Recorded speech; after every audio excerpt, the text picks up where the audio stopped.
PM મોદીએ રીઇન્વેન્સ summit 2024નું ઉદ્ઘાટન કર્યું. પ્રધાનમંત્રી મોદી વાવોલ બાદ ગાંધીનગરના મહાત્મા મંદિર પહોંચ્યા હતા. મહાત્મા મંદિરમાં એટલે કે રીઇન્વેસ્ટમેન્ટ સમિટ 2024નું આયોજન કરવામાં આવ્યું. 18 સપ્ટેમ્બર સુધી આ સમિટ ચલાવવામાં આવશે. વડાપ્રધાન નરેન્દ્ર મોદીએ ગાંધીનગરમાં મહાત્મા મંદિરમાં ગ્લોબલ રીઇન્વેસ્ટમેન્ટ રિન્યુએબલ એનર્જી સમિટની શરૂઆત કરાવી. પીએમ મોદીએ સમિટનો પ્રારંભ કરાવી પ્રદર્શન નિહાળ્યું. અહીં અત્યાધુનિક ઉપકરણનું નિરીક્ષણ પણ કર્યું. બાદમાં પીએમ મોદીએ રીઇન્વેસ્ટમેન્ટ સમિટમાં સંબોધન કર્યું. આ સમિટમાં મોદીએ કહ્યું કે ગુજરાતની ધરતી જ્યાં શ્વેત ક્રાંતિ અને મધુ ક્રાંતિનો ઉદય થયો, જે ભૂમિ પર સૂર્ય ક્રાંતિ ઊભી થઈ, ત્યાં જ આ ભવ્ય કાર્યક્રમ યોજાઈ રહ્યો છે. ગુજરાત એ ભારતનું રાજ્ય છે જ્યાં સૌ પ્રથમ સૌર ઉર્જા નીતિ બનાવવામાં આવી. પહેલા ગુજરાતમાં પોલિસી બની, પછી રાષ્ટ્રીય સ્તરે આગળ વધી. આ સમિટમાં પીએમ મોદીએ તેમનો અને બરાક ઓબામાનો કિસ્સો પણ યાદ કર્યો. સંબોધન દરમિયાન મોદીએ દીકરી માટે 10 થી 12 લાખની બચત સમજાવતા કહ્યું કે એક નાનકડા પરિવારની મહિનાની વીજ ખપત 250 યુનિટ છે અને 100 યુનિટ વીજળી ઉત્પન્ન કરી વેચી રહ્યા છે. એને વર્ષે 25,000ની બચત થશે અને વીજ બિલની પણ બચત અને કમાણી મળીને 25,000નો ફાયદો થાય છે. આ પૈસાને પીપીએફમાં નાખી દે તો ઘરમાં દીકરીનો જન્મ થયો હોય અને 20 વર્ષ બાદ 10-12 લાખ રૂપિયા હશે. બાળકોના અભ્યાસથી લઈ લગ્ન સુધીમાં આ પૈસાથી મોટો લાભ થશે. અહીં પીએમ મોદીએ કહ્યું હતું કે 17 શહેરોનું સોલાર સિટી બનાવીશું. પીએમ મોદીએ ગાંધીનગર સેક્ટર 1 મેટ્રો સ્ટેશનથી મેટ્રો ટ્રેનને લીલી ઝંડી બતાવી સવારી કરી. અમદાવાદમાં સભાને પણ સંબોધી. પીએમ મોદીએ ગાંધીનગર સેક્ટર 1 મેટ્રો સ્ટેશનથી મેટ્રો ટ્રેનને લીલી ઝંડી બતાવી. આ મેટ્રો ફેઝ 2ની શરૂઆત કરીને પીએમ મોદીએ સેક્ટર 1થી ગિફ્ટ સિટી સુધી મેટ્રોમાં પ્રવાસ કર્યો. બીજી તરફ જીએમડીસી ખાતે પીએમ મોદીના કાર્યક્રમ યોજાયો, જેમાં પીએમ મોદીએ ખુલ્લી જીપમાં આવીને લોકોનું અભિવાદન ઝીલ્યું. બપોર બાદ પીએમ મોદીએ ગાંધીનગર સેક્ટર 1 મેટ્રો સ્ટેશનથી મેટ્રો ટ્રેનને લીલી ઝંડી બતાવી. આ મેટ્રો ફેઝ 2ની શરૂઆત કરીને પીએમ મોદીએ સેક્ટર 1થી ગિફ્ટ સિટી સુધી મેટ્રોમાં પ્રવાસ કર્યો. વડાપ્રધાન મોદીએ મેટ્રો ટ્રેનમાં જાતે જ ટિકિટ લઈને ગાંધીનગર સેક્ટર 1થી ગિફ્ટ સિટી સુધીની મુસાફરી કરી, જેમાં તેમણે યુવાનો સાથે પણ સંવાદ કર્યો. આ સફરમાં તેમની સાથે રાજ્યના મુખ્યમંત્રી ભૂપેન્દ્ર પટેલ અને રાજ્યપાલ આચાર્ય દેવવ્રત પણ હાજર રહ્યા. આ મેટ્રો અમદાવાદના મોટેરા સ્ટેડિયમથી ગાંધીનગર સેક્ટર 1 સુધી જશે, જેમાં 8 સ્ટેશન સહિત અમદાવાદ અને ગિફ્ટ સિટીને કનેક્ટ કરશે. મેટ્રોની કનેક્ટિવિટીથી લોકોનો સમય બચશે અને ટ્રાફિકનું ભારણ પણ ઘટશે. તો પીએમ મોદીએ અમદાવાદથી ભુજ વચ્ચે દોડનાર દેશની પ્રથમ વંદે મેટ્રો ટ્રેનનો શુભારંભ કરાવ્યો. મેટ્રોમાં સવારી કર્યા બાદ પીએમ મોદી જીએમડીસી ગ્રાઉન્ડ ખાતે જાહેર કાર્યક્રમમાં પહોંચ્યા, જ્યાં ગુજરાતને 8,000 કરોડના વિકાસ કામોનું ખાતમુહૂર્ત તેમજ લોકાર્પણ કર્યું. પીએમ મોદી જનસભાને સંબોધી. પીએમ મોદી ઓડાના મકાનની ફાળવણી કરી, તો ઉર્જા, પેટ્રોકેમિકલ અને શહેરી વિકાસ વિભાગના કામોનું ખાતમુહૂર્ત તેમજ લોકાર્પણ કર્યું. અમદાવાદની ધરતી પરથી પીએમ મોદીએ વિરોધીઓને લલકાર ફેંક્યો. તેઓએ વિપક્ષ પર પ્રહાર કરતા જણાવ્યું કે સત્તા માટે લાલચી લોકો ભારતના ટુકડા ટુકડા કરવા માંગે છે. આ લોકો જમ્મુ કાશ્મીરમાં આર્ટિકલ 370 પાછો લાવવાનું કહે છે, પરંતુ દેશ તેઓને જડબાતોડ જવાબ આપશે. જૂનાગઢમાં 75 કુંડી યજ્ઞ કરી પીએમના 75મા જન્મદિવસની ઉજવણી કરાશે. પ્રધાનમંત્રી નરેન્દ્ર મોદીના જન્મદિવસની જૂનાગઢમાં ભવ્ય ઉજવણી કરાશે. પીએમ મોદીના 75મા વર્ષની ઉજવણીના ભાગરૂપે ભૂતનાથ મંદિરમાં હવન કરાશે. ભૂતનાથ મંદિરમાં 75 કુંડી યજ્ઞનું આયોજન કરાયું છે, જેમાં પીએમ મોદીના સ્વસ્થ નિરોગી જીવન માટે પ્રાર્થના કરાશે. આ હવનમાં તમામ વર્ણના 75 યુગલો ભાગ લેશે. મંદિરના મહંત મહેશગીરી બાપુએ જૂનાગઢની તમામ જનતાને યજ્ઞનો લાભ લેવા નિમંત્રણ આપ્યું છે. હવે ધોરાજીની સફુરા નદીમાં પણ મગરના ધામા જોવા મળી રહ્યા છે. વડોદરાની વિશ્વામિત્રી તો મગરની નદી છે. હવે ધોરાજીની સફુરા નદીમાં મગરોએ ધામા નાખ્યા. 4 દિવસમાં બીજી વાર મગરે સફુરા નદીમાં ડૂબકી મારતા લોકોમાં ભયનો માહોલ છવાયો છે. ઉપરવાસમાં પાણીની આવકની સાથે ધોરાજીની સફુરા નદીમાં મહાકાય મગર આવી ચડ્યા છે. આ અંગેની લોકોને જાણ થતાં તુરંત વન વિભાગની જાણ કરાઈ હતી. વન વિભાગની ટીમે સફુરા નદી કાંઠે પહોંચી કલાકોની મહેનત બાદ મહાકાય મગરનું રેસ્ક્યુ કર્યું હતું. મહાકાય મગરને ફોરેસ્ટ વિભાગ દ્વારા સલામત સ્થળે મુક્ત કરાયો. મગરને પકડી લેતા લોકોએ રાહતનો શ્વાસ લીધો. ગુરુવારે પણ ધોરાજીના ખાડા વિસ્તારના તળાવમાં મગરો જોવા મળતા સ્થાનિકોમાં ફફડાટ ફેલાયો હતો. ફરેણી રોડ પર આવેલા ખાડા વિસ્તારના તળાવમાં 2 થી 3 મહાકાય મગર જોવા મળ્યા. મગર દેખાતા દહેશતનો માહોલ હતો. ગીર સોમનાથમાં માછલી ભરેલું ટેન્કર પલટ્યું. રોડ પર માછલીની રેલમછેલ. ગીર સોમનાથના કોડીનાર બાયપાસ રોડ પર પૂરપાટ જતું ટેન્કર પલટી ગયું. ગીર સોમનાથ જિલ્લાના કોડીનાર બાયપાસ રોડ નજીક ફિશ ભરેલું કન્ટેનર પલટ્યું. અકસ્માતની સમગ્ર ઘટના સીસીટીવી કેમેરામાં કેદ થઈ. વેરાવળથી ફિશ ભરીને કન્ટેનર પીપાવાવ પોર્ટ જતા સમયે દુર્ઘટના સર્જાઈ. ઘટનાને કારણે રોડ પર લોકોનું ટોળું ઉમટ્યું. કન્ટેનર ઓવરસ્પીડમાં હોવાથી પલટી માર્યું હોવાનું પણ જાણવા મળ્યું. સદનસીબે ઘટનામાં કોઈને જાનહાની નથી થઈ. રોડ પર સર્જાયો ટ્રાફિક જામ. રોડ પરથી માછલી ભરેલું ટેન્કર પલટી જતા અફરાતફરી મચી ગઈ. લોકો માછલીઓ લૂંટવા માટે દોડી આવ્યા હતા. દાહોદ પોલીસે ડ્રોન મારફતથી ચોરી કરીને ભાગેલા ચોરને પકડ્યા, ગૃહ રાજ્યમંત્રીએ વખાણ કર્યા. ગુજરાત પોલીસ હવે હાઈટેક બની રહી છે. ગુજરાતના છેવાડાના જિલ્લાની પોલીસે ટેકનોલોજીની મદદથી રાતના અંધારામાં ચોરને પકડી પાડ્યો. થર્મલ નાઇટ વિઝન કેમેરાની મદદથી જંગલમાં ચોરી કરીને ભાગતા ચોરને પોલીસે પકડી પાડ્યો. દાહોદના જાલોદ નગરમાં આવેલા મહાદેવ મંદિરમાં અડધી રાત્રે ચોર ત્રાટક્યા. ચોરોએ મંદિરમાં ચોરી કરવા તાળા તોડવાનો પ્રયાસ કર્યો, પરંતુ તેના અવાજથી આસપાસના લોકો જાગી ગયા. લોકોએ તાત્કાલિક પોલીસનો સંપર્ક કર્યો. મંદિરનો ચોર ગાઢ જંગલમાં ભાગી ગયો. પોલીસ અને ગામ લોકોને જોઈ ચોર ભાગી ગયો અને નજીકના ખેતરોમાં દોડવા લાગ્યા. ચોરોએ બચવા માટે પણ પથ્થરમારો કર્યો. ખેતરોમાં ઢીંચણ સુધી પાણી અને કાદવ કીચડની વચ્ચે આગળ ચોર અને પાછળ પોલીસનો ખેલ ચાલી રહ્યો હતો. આખરે 2 ચોરને તો પોલીસે પકડી પાડ્યા, પરંતુ અન્ય ચોરો ખેતરમાં છુપાયા. તેથી પોલીસે તેમને પકડવા ડ્રોનની મદદ લીધી. પોલીસે ડ્રોનની મદદથી ચોરનું લોકેશન જોઈને તેમને દબોચી લીધા. ગુનેગારોને ટ્રેક કરવા અને પકડવા માટે thermal image night vision drone તૈનાત કરાયા. અંદાજિત રાત્રિના 2 વાગ્યાથી સવારે 7 વાગ્યા સુધી ચોરોને પકડવાનું ઓપરેશન ચાલ્યું. પ્રાથમિક તપાસમાં ચોર મધ્યપ્રદેશ તરફના હોવાનું મનાય છે. તો બીજી તરફ ગૃહ રાજ્યમંત્રી હર્ષ સંઘવીએ પણ દાહોદ પોલીસની આ કામગીરીને વખાણી છે. ત્યારે ગૃહ રાજ્યમંત્રી હર્ષ સંઘવીએ દાહોદ એસપી અને તેમની ટીમને અભિનંદન પાઠવ્યા. વલસાડમાં દર્દીનું મોત થતા પરિવારજને તબીબને તમાચો ઠોકી દીધો. વલસાડ સિવિલ હોસ્પિટલમાં રેસિડેન્ટ ડોક્ટર પર હુમલાની ઘટનાથી મામલો બીચક્યો. હોસ્પિટલમાં સારવાર દરમિયાન દર્દીનું મોત થતા પરિવારજનોએ ડોક્ટર પર રોષ ઠાલવ્યો. આવેશમાં આવીને રેસિડેન્ટ ડોક્ટરને તમાચો મારતા હોબાળો મચી ગયો. સિવિલ હોસ્પિટલના તમામ તબીબો દ્વારા ભારે રોષ જોવા મળ્યો. રેસિડેન્ટ ડોક્ટર્સે મળીને ઘટનાનો વિરોધ નોંધાવ્યો. અગાઉ પણ વલસાડ સિવિલ હોસ્પિટલમાં તબીબો પર હુમલાની ઘટનાઓ સામે આવી ચૂકી છે. ત્યારે તબીબોની સુરક્ષાની માંગ કરવામાં આવી. જોકે બનાવની જાણ થતાં જ વલસાડ સિટી પોલીસનો કાફલો સ્થળ પર પહોંચ્યો અને સમજાવટથી મામલો થાળે પાડવાનો પ્રયાસ કર્યો. સુરતમાં ડેન્ગ્યુએ મચાવ્યો કહેર. રોગચાળો વકરતા વોર્ડની બહાર બેડ મૂકવાની નોબત. સુરતમાં રોગચાળાએ ભરડો લીધો છે. રોગચાળો વકરતા સુરત નવી સિવિલમાં દાખલ દર્દીઓનો ધસારો જોવા મળી રહ્યો છે. હોસ્પિટલો દર્દીઓથી રીતસરની ઉભરાઈ રહી છે. દર 3જા દર્દીને ડેન્ગ્યુ થતા હોસ્પિટલમાં બેડ ખૂટી પડ્યા છે. હોસ્પિટલની સ્થિતિ એટલી ખરાબ થઈ ગઈ છે કે હોસ્પિટલના વોર્ડની બહાર બેડ મૂકીને દર્દીઓને સારવાર આપવાની નોબત આવી છે. વરસાદ વચ્ચે તડકો આવતા ડેન્ગ્યુના કેસોમાં ધરખમ વધારો જોવા મળી રહ્યો છે. હોસ્પિટલમાં દાખલ 10માંથી 3 દર્દી ડેન્ગ્યુના છે. ડેન્ગ્યુના કારણે સિઝનમાં 8 લોકો મોતને ભેટ્યા. સુરત સિવિલ હોસ્પિટલમાં દર્દીઓની લાઈનો લાગી. દર્દીઓને દાખલ કરવાની નોબત આવી. ત્યારે કિડની હોસ્પિટલમાં આવેલા 5મા માળમાં વોર્ડ નંબર 5A અને 5A દાખલ દર્દીઓનો ધસારો વધી ગયો છે. જેને પગલે તમામ દર્દીઓને સારવાર મળી રહી છે. તે માટે બોર્ડની બહાર બેડ મૂકીને દર્દીઓની સારવાર કરવામાં આવી રહી છે.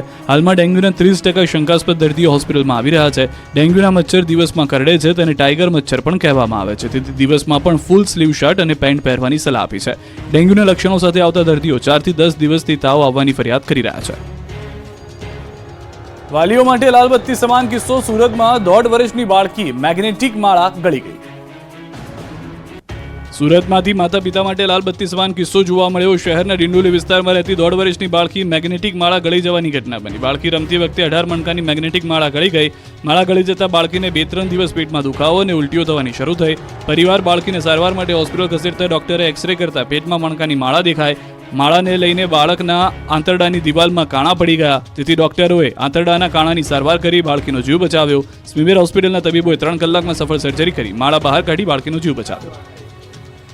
બનાસકાંઠામાં ખેડૂતોને લૂંટતી હાઇફન કંપની ખેડૂતો સામે ઝૂકી ગઈ. બટાટાના પ્રતિમણ વધુ ભાવ આપવા તૈયાર થઈ. બનાસકાંઠાના બટાટાની ખેતી કરતા ખેડૂતોને લૂંટતી હાઇફન કંપની ખેડૂતો સામે ઝૂકી છે. ઇકબાલગઢ ખાતે આવેલા એક કોલ્ડ સ્ટોરેજ ખાતે ખેડૂતોની બેઠક યોજાઈ હતી. આ બેઠકમાં હાઇફન કંપની ખેડૂતોને યોગ્ય બટાકાના ભાવ ન આપતી હોવાથી અને ખેડૂતો પાસેથી નીચા ભાવે બટાકા ખરીદતી હોવાની સાથે ખેડૂતોનું શોષણ કરતી હોવાને લઈને રોષ જોવા મળ્યો. બનાસકાંઠા જિલ્લામાંથી 700થી વધુ ખેડૂતોએ ઉપસ્થિત રહી કંપની સામે ભારે રોષ ઠાલવ્યો. જેથી ખેડૂતોના રોષના પગલે આખરે કંપનીને ઝૂકવાનો વારો આવ્યો. ખેડૂતોનો રોષ જોઈને આખરે કંપનીએ ખેડૂતોને યોગ્ય ભાવ આપવાની ખાતરી આપી.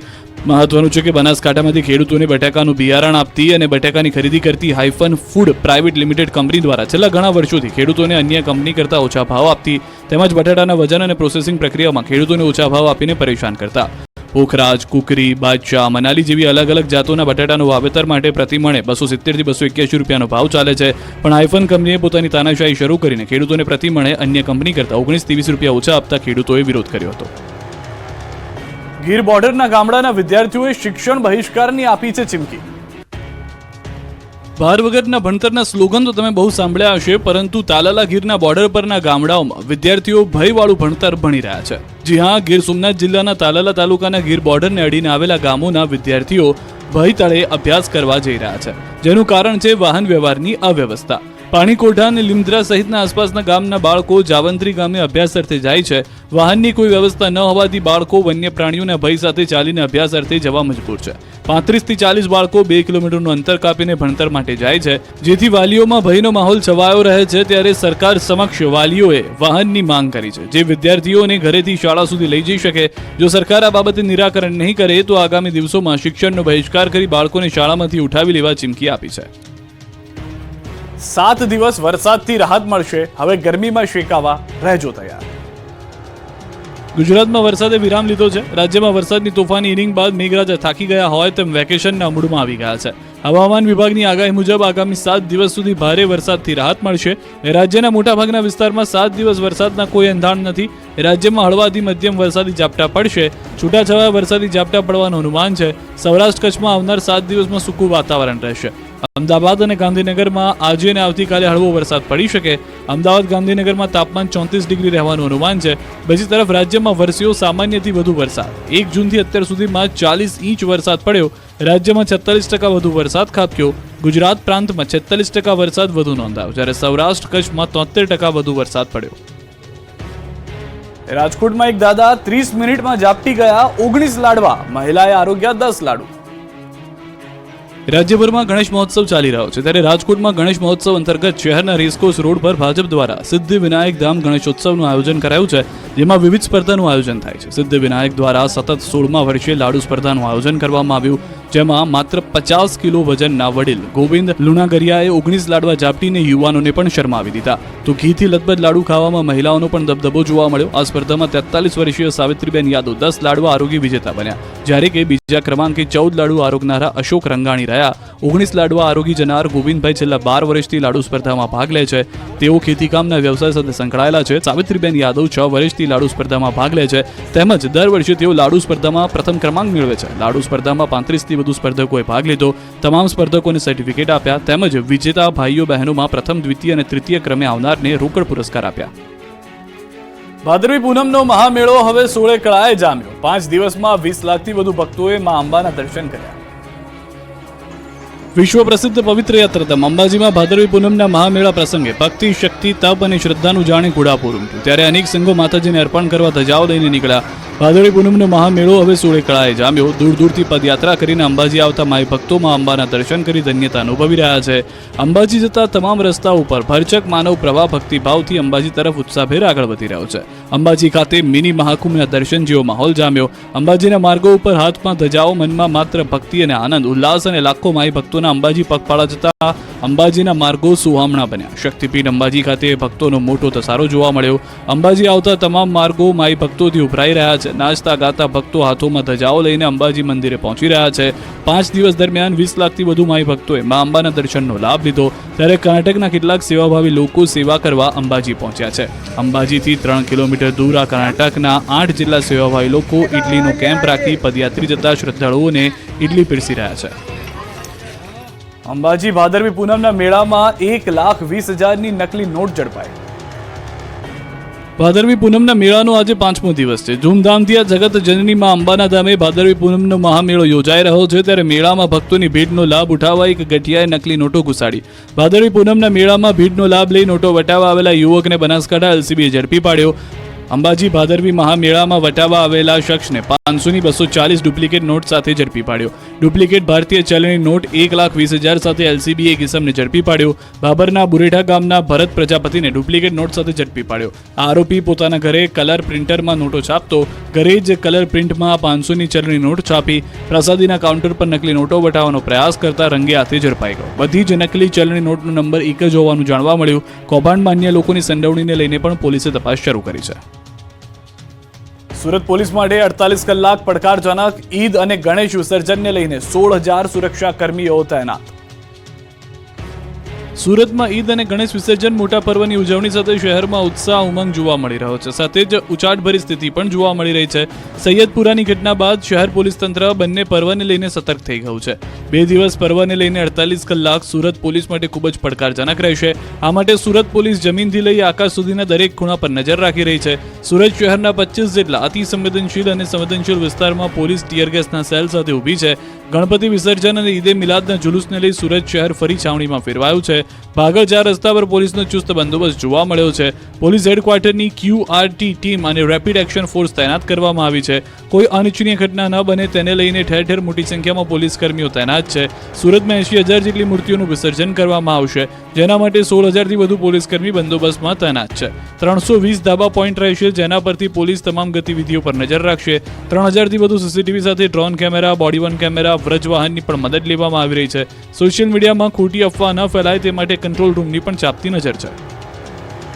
સુરતમાં ગણેશ વિસર્જન વખતે હજીરામાં ક્રેન, ગેસ કટરની સંખ્યા વધારવામાં આવી. 600 સ્વયંસેવક ખડે પગે રહેશે. સુરત શહેરમાં મોટી મૂર્તિનું વિસર્જન શક્ય ન હોવાથી દર વર્ષની જેમ આ વર્ષે પણ 9 ફૂટથી ઊંચી મૂર્તિનું સુરતથી 35 કિલોમીટર દૂર હજીરાના બોટ પોઈન્ટ પર વિસર્જન કરવામાં આવશે. ગત વર્ષે 32 કલાક સુધી વિસર્જનની પ્રક્રિયા ચાલી હોવાથી આ વર્ષે ક્રેન, ગેસ કટર અને ફોર્ક લિકટર વધારી દેવામાં આવ્યું છે. સાથે સ્થાનિકો યુવાનોની મોટી ફોજ ઉતારવામાં આવી છે. રાજ્યના સૌથી મોટા ગણાતા ગણેશ વિસર્જનની તૈયારીઓ હજીરામાં પૂર્ણ થઈ. સુરતના હજીરા બોટ પોઈન્ટ ઓવારા ખાતે વિસર્જન માટેની તૈયારીઓ કરાઈ. સુરત શહેર પોલીસ કમિશનર અનુપમસિંહ ગેહલોત સાથે ઉચ્ચ કક્ષાના પોલીસ અધિકારીઓ હજીરા ખાતે સમગ્ર સ્થિતિનો ચિતાર મેળવ્યો. આવતીકાલે તારીખ 17 સપ્ટેમ્બરે ગણેશ વિસર્જનનો કાર્યક્રમ યોજાશે. 12 મહાકાય ક્રેનની મદદથી ગણેશજીની મૂર્તિનું વિસર્જન કરાશે. રાધે કૃષ્ણ ગ્રુપના સહયોગથી બોટ પોઈન્ટ ઓવારા ઉપર હજીરા ખાતે મૂર્તિઓ વિસર્જિત કરાશે. 600 સ્વયંસેવક સાથેની team, 12 crane, 12 ફોર્કલિફ્ટ, 9 special gas cutter સહિતના સાધનો સાથે મૂર્તિઓના વિસર્જન માટે તૈનાત કરાઈ છે. પોલીસ અધિકારીઓએ કોઈ પણ ગણેશ મંડળને અગવડ ન પડે તેવા સૂચનો અપાયા. તો શહેરમાં 80,000થી વધુ મૂર્તિઓનું વિસર્જન થશે, જેને લઈને તંત્રે તૈયારીઓને આખરી ઓપ આપી દીધો. મહાનગરપાલિકા દ્વારા 21 કૃત્રિમ તળાવ વિસર્જન માટે તૈયાર કરવામાં આવ્યા, જેમાં 5 ફૂટ સુધીની મૂર્તિઓનું વિસર્જન કરવામાં આવશે. મોડી રાત સુધી વિસર્જન થતું હોવાને કારણે લાઇટ તેમજ સીસીટીવી સહિતની તમામ વ્યવસ્થા કરવામાં આવી છે. સુરતમાં 300થી વધુ બાળકોએ વાલીઓ સાથે કરી ગણપતિની પૂજા. સુરત શહેરમાં ગણેશ મહોત્સવમાં અનોખી પૂજા કરવામાં આવી. ગણપતિ પૂજા સાથે માતા પિતાની પણ પૂજા કરવામાં આવી. સુરતના પરમસુખ ગુરુકુળમાં 300થી વધુ બાળકોએ ગણપતિ પૂજન સાથે માતા પિતાની પૂજા કરી. સનાતન સંસ્કૃતિ અને પરંપરાને આગળ ધપાવવાનો પ્રયાસ કર્યો. બાળકો અને તેમના માતા પિતા વચ્ચેનો પ્રેમ સંબંધ મજબૂત બને અને સંસ્કૃતિમાં સમાવિષ્ટ રહે તે સુનિશ્ચિત કરવા માટે આયોજન કરવામાં આવ્યું હતું. હિંમતનગરના ગાયત્રી યુવા ગ્રુપ દ્વારા ગણેશ મહોત્સવમાં સ્વચ્છતા થીમ અંતર્ગત નાટક યોજાયું. ભારતભરમાં ગણેશ મહોત્સવની ઠેર ઠેર ઉજવણી થઈ રહી છે, ત્યારે હિંમતનગર ખાતે પણ ગણેશ મહોત્સવની રમઝટ ચાલી રહી છે. ગાયત્રી યુવા ગ્રુપ દ્વારા દર વર્ષની જેમ આ વર્ષે પણ ગણેશ મહોત્સવનું આયોજન કરવામાં આવ્યું છે. અહીં દરરોજ અલગ પ્રકારના કાર્યક્રમ યોજાતા હોય છે, ત્યારે એક નાટક કે જેમાં બેટી બચાવો પાણી બચાવો સાથે સ્વચ્છતા રાખો જેવા મુદ્દાઓને લઈ કલાકારોએ અભિનવ કર્યો હતો. નરેન્દ્ર મોદી દ્વારા સ્વચ્છતા હી સેવા અંતર્ગત આયોજકો પ્રધાનમંત્રીથી પ્રેરાઈને આ નાટક યોજ્યું હતું. પોતાના ઘરથી પોતાના દેશને કઈ રીતે સ્વચ્છ રખાય તે આ નાટકમાં દર્શાવવામાં આવ્યું અને મોટી સંખ્યામાં લોકો પણ આ નાટક નિહાળી સ્વચ્છતા રાખવાની વાત સ્વીકારી હતી. ખંભાતમાં 10 ફૂટથી ઉપરની લગભગ 15 જેટલી ગણપતિ દાદાની મૂર્તિઓએ જમાવ્યું આકર્ષણ. દેશભરમાં ગણેશોત્સવની ધામધૂમથી ઉજવણી થઈ રહી છે, ત્યારે આણંદ જિલ્લાના ખંભાતમાં પણ ગણપતિ દાદાની ભક્તિમાં રંગમાં રંગાયેલા દ્રશ્યો જોવા મળ્યા. ખંભાત શહેરની અંદર 10 ફૂટથી ઉપરની લગભગ 15 જેટલી ગણપતિ દાદાની મૂર્તિઓનું સ્થાપન કરવામાં આવ્યું છે. સાથોસાથ નાની મોટી થઈને ખંભાત શહેરમાં 300 કરતાં પણ વધારે ગણપતિ દાદાની મૂર્તિઓનું સ્થાપન કરવામાં આવ્યું છે. બૃહદ, ખેડા અને આણંદ બંને જિલ્લાને ગણેશ મહોત્સવની ભેટ ખંભાતે આપી છે. ખંભાતના માછીપુરા વિસ્તારના મકાન કલરકામ કરતા કારીગરો વર્ષો પહેલા મુંબઈ કલરકામ માટે ગયેલા અને મુંબઈથી ખંભાત માછીપુરામાં ગણેશ મહોત્સવ લાવેલા. આજે ખંભાતમાં નાની મોટી 300 ગણેશજીની મૂર્તિનું સ્થાપન કરાયું છે. ખંભાતના માછીપુરા વિસ્તાર અને ખારવાવડ વિસ્તારમાં 55 વર્ષ પૂર્વે ગણેશ મહોત્સવની શરૂઆત થઈ. વિવિધ થીમ આધારિત કેદારનાથ, નંદ બાબા, ભારતીય સેના, હાથી ગણેશજીની મૂર્તિ પર જળ ચડાવતા ગણપતિ આકર્ષણનું કેન્દ્ર છે અને રાત્રિના સમયે ગણેશજીની મૂર્તિને આકર્ષક રંગબેરંગી લાઇટો અને ડેકોરેશનના શણગાર, હવન પૂજન, આરતી અને દાદાને થાળ ધરાવવામાં આવે છે, જેના દર્શન માટે મોટી સંખ્યામાં ખંભાતીઓ ઉમટે છે. ગોંડલમાં નાગરિક સહકારી બેંકની ચૂંટણીમાં ભગવો લહેરાયો. જેલમાંથી ચૂંટણી લડી રહેલા ગણેશ જાડેજાનો વિજય થયો. ગોંડલ નાગરિક સહકારી બેંકમાં ભાજપનો ભગવો લહેરાયો છે. ભાજપ પ્રેરિત પેનલનો વિજય થયો અને કોંગ્રેસના સુપડા સાફ થઈ ગયા. અગાઉ વિજય થયેલા કોંગ્રેસના યતીશ દેસાઈની હાર થઈ છે. રવિવારે ગોંડલ નાગરિક સહકારી બેંકની ચૂંટણી યોજાઈ. મોડી રાત સુધી મતગણતરીની પ્રક્રિયા હાથ ધરાઈ. મતગણતરીના પ્રથમ રાઉન્ડના 20 બૂથ અને બીજા રાઉન્ડના 10 બૂથ મળી કુલ 30 પેટીમાંથી 10,606 મત ભાજપને મળ્યા. ભાજપનો ભવ્ય વિજય થતા ભાજપના કાર્યકરો દ્વારા ફટાકડા ફોડી વાજતે ગાજતે જીતની ઉજવણી કરી. જેલમાંથી ચૂંટણી લડી રહેલ ગણેશ જાડેજાનો વિજય થયો, જ્યારે કોંગ્રેસના યતીશ દેસાઈનો પરાજય. ખેડા જિલ્લા મધ્યસ્થ સહકારી બેંકના કર્મચારીના મોત મામલે અન્ય કર્મચારીઓમાં રોષ ફેલાયો હતો. ત્યારે બેંકના ચેરમેન તેજસ પટેલે કહ્યું કે કર્મચારીના મૃત્યુની ઘટના દુઃખદ બાબત છે. બેંક મૃતક કર્મચારીના પરિવારને કાયદેસરનું વળતર આપશે. ચેરમેને પોતાના તરફથી ₹5 લાખ આપવાની જાહેરાત કરી. રાજકોટમાં રિવર્સમાં આવતી કાર હેઠળ કચડાયું માસૂમ ફૂલ. કાર હેઠળ કચડાઈ જતા એપાર્ટમેન્ટમાં રમતા માસૂમ બાળકનું મૃત્યુ. રાજકોટમાં દરેક માતા માટે લાલબત્તી સમાન ઘટના બની છે. તમારું બાળક ફ્લેટમાં એકલું રમતું હોય તેનું ધ્યાન રાખજો, કેમ કે રાજકોટ શહેરમાં મવડી નજીક હેમાદ્રી એક એપાર્ટમેન્ટમાં રિવર્સમાં આવતી કારે નીચે કચડાઈ જતા 1.5 વર્ષમાં માસૂમ બાળકનું મોત નીપજ્યું. એકના એક પુત્રના મોતથી ચોકીદાર પરિવારમાં ગમગીની છવાઈ. 1.5 વર્ષનો પુત્ર મોહન પાર્કિંગમાં રમતો હતો, જે દરમિયાન કાર ચાલક મિલન કાર રિવર્સ લઈ રહ્યો હતો. ત્યારે કાર હેઠળ કચડાઈ જતા તેને ગંભીર હાલતમાં સારવાર માટે હોસ્પિટલમાં ખસેડાયો, જ્યાં તેનું સારવાર દરમિયાન મોત નીપજ્યું. પોલીસે કાર ચાલક મિલન સામે ગુનો નોંધવાની અને ધરપકડ કરવાની કાર્યવાહી કરી હતી. પંચમહાલમાં ઝાલા બાપાજીનો ચમત્કાર. આ મંદિર પશુધનના દુઃખ દર્દ કરે છે ગાયબ. પંચમહાલ જિલ્લાના શહેરાના નાંદરાવ ગામમાં એક એવું મંદિર આવેલું છે જે દેખાવમાં ભવ્ય નથી કે અંદર ભગવાન માતાજીની પ્રતિમા પણ નથી, તો પણ છે અનેરું અને મહત્વ ધરાવતું. આ મંદિર દેખાવમાં સામાન્ય નાના ડેરા જેવું જ છે, જેમાં માત્ર એક જ દીપક પ્રગટાવવામાં આવે છે, અને જે દીપક હજારો પશુપાલકોની આસ્થાનો દીપક વર્ષોથી બન્યો છે. આ મંદિર પશુધનના દુઃખ દર્દ દૂર કરે છે, ગાયબ કરે છે. દર વર્ષે ભાદરવા માસના બીજા રવિવારે એક મેળો યોજાય છે. આ પારંપરિક મેળાને ઝાલા બાપાજીના ધાર્મિક મેળા તરીકે ઓળખવામાં આવે છે. વર્ષમાં એક જ વાર યોજાતો આ મેળો હજારો પશુપાલકોની આસ્થાનું કેન્દ્ર છે, જે પશુપાલકોના પશુઓને ગર્ભધારણ કરવામાં સમસ્યા થતી હોય, જેના માટે આ મેળો અને મંદિર જાણે ભગવાન સ્વરૂપ છે. પશુપાલકો દવા સારવાર થકી પોતાના પશુ ગર્ભધારણ કરે એ માટે માતબર નાણાંનો ખર્ચ કરી હારી થાકી જતા હોય છે, અને આખરે ઝાલા બાપાજીના શરણે આવી માનતા લેતા જ તેઓના પશુની તકલીફ દૂર થાય. ઝાલા બાપાજીના મંદિર ખાતે પૂજારી ધર્મેન્દ્રસિંહ દ્વારા પશુપાલકોને એક કાગળમાં થોડી સુખડીનો પ્રસાદ આપવામાં આવે છે. બસ પશુપાલકોની અતૂટ શ્રદ્ધા સાથે રાખવામાં આવતી માનતા રૂપી મનોકામના અહીં પૂરી થાય છે. અહીં પૂજારી દ્વારા પણ ₹1 લેવામાં કે માંગવામાં આવતો નથી. પશુપાલકો સ્વમેળે જ અહીં ₹5-10 ભેટ મૂકતા હોય છે. છોટાઉદેપુરના પ્રજ્ઞાચક્ષુ ફિઝિયોથેરાપિસ્ટ ડોક્ટર યુસુફ વોહરા 20 વર્ષથી ક્લિનિક ચલાવી દર્દીઓને અવિરત સારવાર કરે છે. આજે ડોક્ટર યુસુફ વોરા, તેઓ જન્મથી દ્રષ્ટિહીન છે, પરંતુ દ્રઢ નિશ્ચય યુસુફને ક્યારેય પોતાની વિકલાંગતાને તેમના સપનાની આડે આવવા દીધી ન હતી. સખત મહેનત કરીને લોકોને કસરત કરાવી, આરોગ્ય અપાવી, સાથે સાથે દર્દીઓને મોટિવેટ પણ કરવાનું કામ કરી રહેલા વ્યક્તિ વિશે જાણીને તમને પણ તેમના પર માન થશે.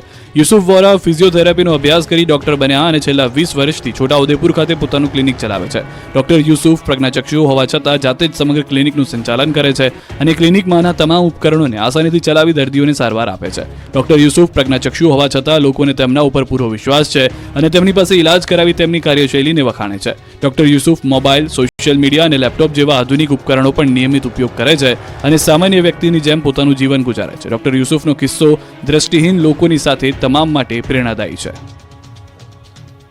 ભાણવડના પક્ષી પ્રેમીની કબૂતર સાથેની અનોખી મિત્રતા.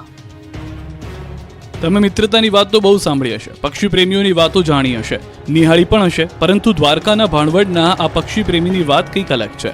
ભાણવડના પક્ષી પ્રેમી પ્રકાશભાઈની કબૂતર સાથેની અનોખી મિત્રતા જોઈ ગામ આખું દંગ રહી ગયું. પ્રકાશભાઈ સાથે કબૂતરની એવી મિત્રતા થઈ ગઈ છે કે આ યુવાનનો પીછો નથી છોડતું કબૂતર. પ્રકાશભાઈ જ્યાં જ્યાં તેની સાથે સાથે કબૂતર પણ ઉડતું આવી જાય. પ્રકાશભાઈ દ્વારા કબૂતરને બાઇક સાથે ડ્રાઈવ કરાવે છે અને પક્ષી પણ રાજી એમની બાઇક સાથે ડ્રાઈવ કરે છે. આ પ્રકારનો પક્ષી પ્રેમ જોઈ લોકો પણ જોતા રહી જાય છે. પ્રકાશભાઈ તેમના મિત્ર સમાન કબૂતરનું નામ રોકી રાખ્યું છે. ભાણવડના પ્રકાશભાઈ છેલ્લા 1 વર્ષથી સફેદ કબૂતરને ઉછેરે છે અને ટ્રેન કરે છે. આમ